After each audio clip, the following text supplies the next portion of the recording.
Welcome to this episode of Best of America by Horseback. This episode is dedicated to a great horseman. When he was young, he rode broncs. He rode bulls in the rodeo. He was a close friend of Casey Tibbs. He is a celebrity as he rode in many movies, including one with John Wayne. He was a gentleman who enjoyed dancing with his close friend, Marilyn Monroe. He's a war hero. He was at D-Day. He was shot 4 times and left for dead. He is a man of great wisdom. And in this day and time, Republicans and Democrats alike could learn a great deal from his counsel. He's 96 years old and the leader of his nation. After I finished my Mexico to Canada ride, I was adopted by the Rice family and Mike Kill's Pretty Enemy family into the Chippewa and Sioux nations. I hope you'll enjoy this intimate conversation with my dear friend, Chief David Baldeagle.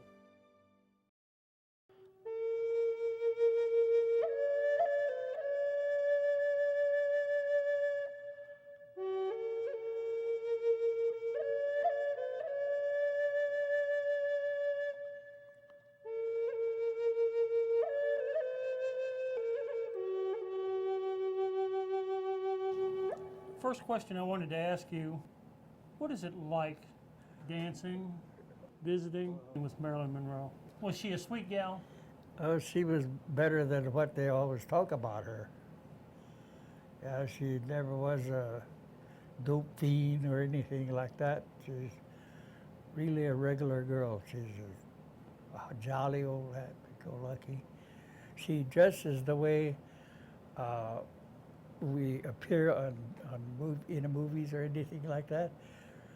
That time I went, they had a breakdown on the cameras, movie cameras, that time they hit those wheels. And they had a breakdown, they had to go to Hollywood to get repaired. So we didn't do anything for a weekend, so we went dancing. We danced there at the ballrooms there at Durango with a big band. We had a lot of fun. And she told me, she says, just please call me Francis or whatever. Don't call me my real name. So I said, okay. She had a bandana on and a pair of dark rimmed glasses. And nobody out of the whole crowd that was dancing there, nobody has ever figured it out that was Marilyn Monroe I was with. She dressed just like the rest of them, and she was happy about it. Boy, we had a lot of fun. When you were on the movie sets, you were able to meet some interesting people. John Wayne? Oh, yeah. Tell me about him. Well, I didn't know really very much about John Wayne. It's all I knew was he used to play the movies. I only went to one movie with him, a wagon wheel battle. I went to that one. I named him in that show. There was a shallow river, and the Indians were standing on the other side. And the minute they pulled this flag, everybody started whooping and yelling just crossing that river. And kind of a rocky place. The water was pretty deep. And so, and John, when I gave you the signal, fire away. And the guys, they gave the signal, so the guys started whooping and yelling, they started across. And John Wayne, he just took a shot. First shot, there's about 10 of them fell. And the director got mad at her neck, you know. He says, cut right now. He said, he called the guys together and he says, only one guy is supposed to fall that time, you know. They didn't give me no selection. And he didn't instruct them right. So when the shot went off, why the one that was supposed to fall fell, but the others that fell too. And they wanted to get paid for the fall, you know. they get more when they pay the, when they fall. So that's what they was after. You've been in movies people have seen. You've been with many people that everyone knows. But the more serious conflicts you've been in were in World War II. I understand you were shot several times. You're a true American hero. If you don't mind me asking, can you reflect a little bit on being in those conflicts in World War II? That was on D-Day. We were dropped over Normandy, and they dropped us in their own place. They dropped us right on top of the enemy instead of behind the lines where we could fight back, just like we did in Anzio Beachhead. They dropped us right on top of them, so it was early in the morning, so they just picked us off just like clay pigeons, Out of a whole battalion, just a few of us survived. And when I fell, I never did know I hit the ground. I hung, part of my parachute was on a tree, and part of it was in a yard fence. And I was sort of hanging down, laying on the sidewalk.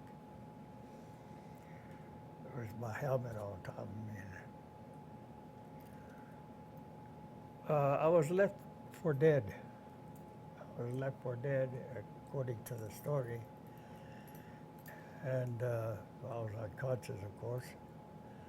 And the British Commando Medical Department happened to come along, and he ran over this one kid. I've been wanting to get a hold of him, and never could, to thank him.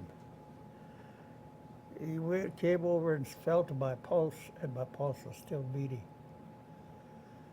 So he called the ambulance over. He said, "Help me." He said, "I'm going to cut this guy's cords and tie him up, send him to the hospital." That's what, according to the story, that's what he was saying. So this kid came over and they tied my jump harness tight, and they sent me to the hospital. And when I got there, they brought me out of it. They gave me blood transfusion and everything else. Next day, they told me the story. And the reason he done that, he just cut with his knife, he cut the cords, is because he wants to tied it up so that the blood don't circulate fast or kill me. So that's what he done. And he done a pretty good job of it. So I went to the hospital with my jump harness and everything, pressure harness and everything, tied around me. And that's the way I survived, I guess.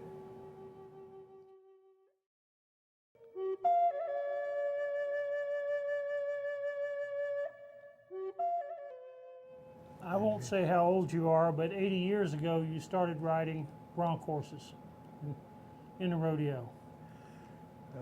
It was quite a while. I started when I was 14 and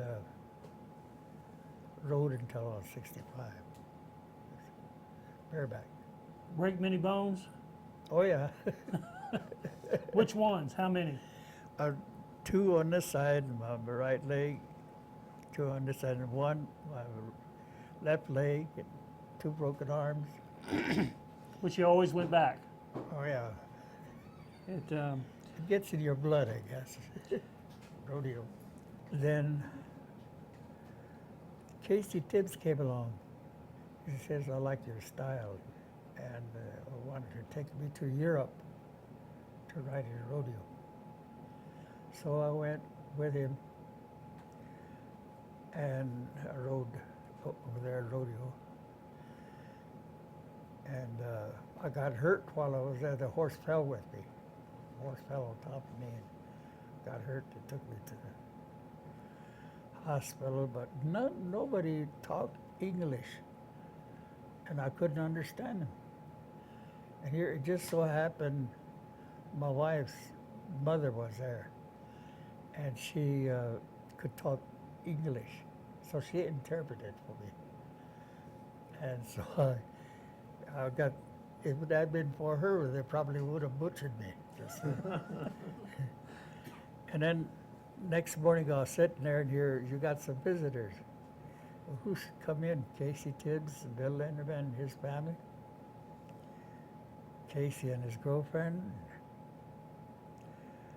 And Scotty Hall, all the guys came. Anyway, the World Fair was over. I mean, everything was over. We came home. And here, Josie, she live. There's a movie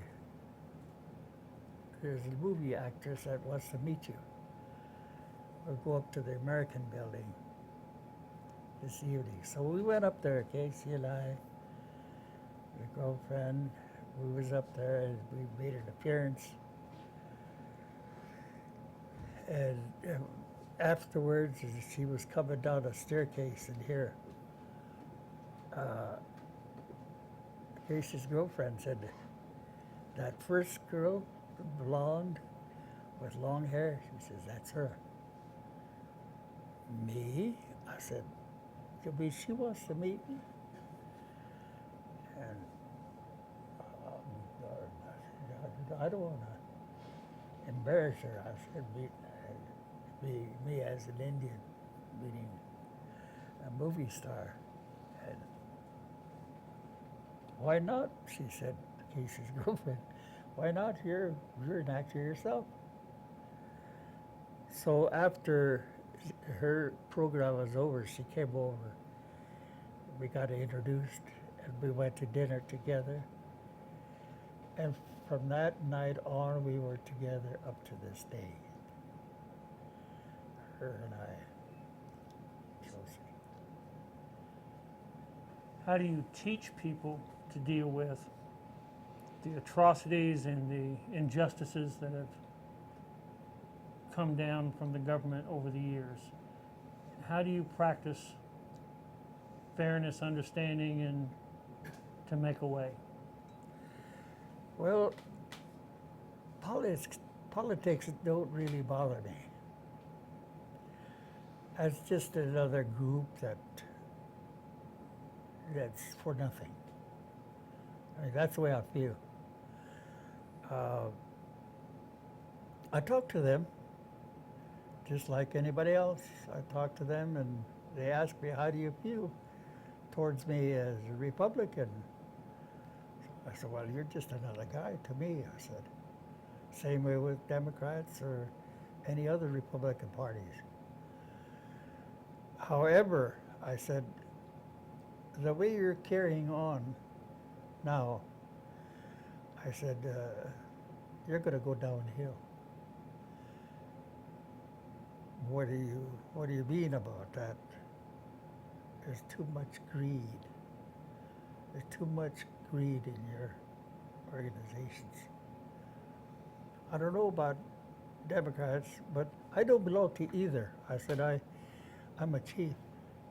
I selected to be a chief as a chief, so I don't belong to your party, any of your parties, Republican, Democrats, or any party. I don't belong to that. I completely stay away from that because I'm a chief. I have my own nation, and I like that. I said, but you guys pushed away our way of life, and you're sticking to the European government, European law, and everything. And you know that does not work here in America, but you're still doing it.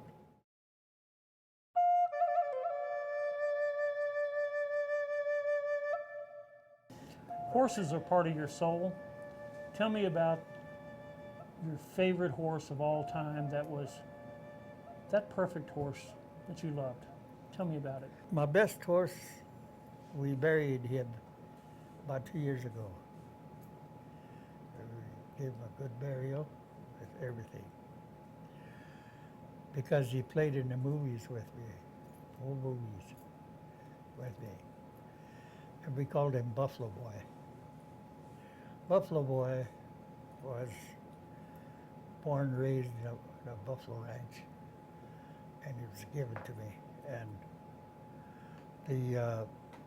he's never scared of any buffalo. He always runs right up on him, but you have to be careful. If he dodges, you better be right with him. But I see, and I came in today, horses are in the round pen, the boys are out breaking those horses, training those horses. And what is it about the horse that is so special? When they brought the ponies from Spain, they liked those small horses. They were sure-footed, long-winded, and that's what the guys liked.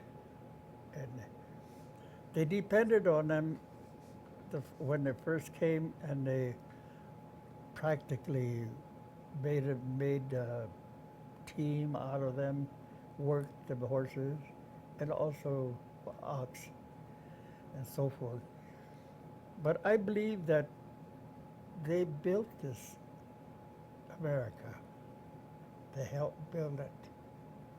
And these horses are sacred to us. Do you remember the buffalo? Mm-hmm. Were they still in the area when you were a child? Not very many. Most of them were killed off. But my grandfather has told me about them. Tell me about your grandfather. My grandfather was white bull, and on my father's side, and on my mother's side was white feather. They used to sit side by side together and smoke pipe. And there used to be a little sheepskin bed right there, made by my grandma. And I used to stay there. I was raised by my grandmother. I used to sit there and listen day in and day out. And listen to their stories, how they had got into it with Custer and all that stuff. We took the American flag. This flag had 13 stars. There was a lady standing there with a child on her back, a blanket. Crazy Horse took that flag and put it on her. He didn't say this flag. He said, this shawl, he says. This shawl, he says, I'm going to put on you. This shawl belongs to your child and you women folks. Take care of it. In the future, you're going to live underneath that. You're going to be safe. After this is over, everybody divide up in groups and scatter throughout the country so you all don't get killed at once. There'll be Indians alive in the future. I will watch over you, he says, from Chesapa, Black Hills. Before we go, I want you to do something for me. People watch this program all over America. Can you close my program with something in Lakota to bless those riders and those horses as they ride? Odataku shitegi hapachebu yuspiet hukashla. Odataku washtegi hatkahene ketkia. Etkia wichagalo wiwe. Hechen da dokelo banip kesha. Da yupia wachwalam. Oshimalaya. Oshichahena. Oechichelo tukashla. Anamokopte. Omitaku ase.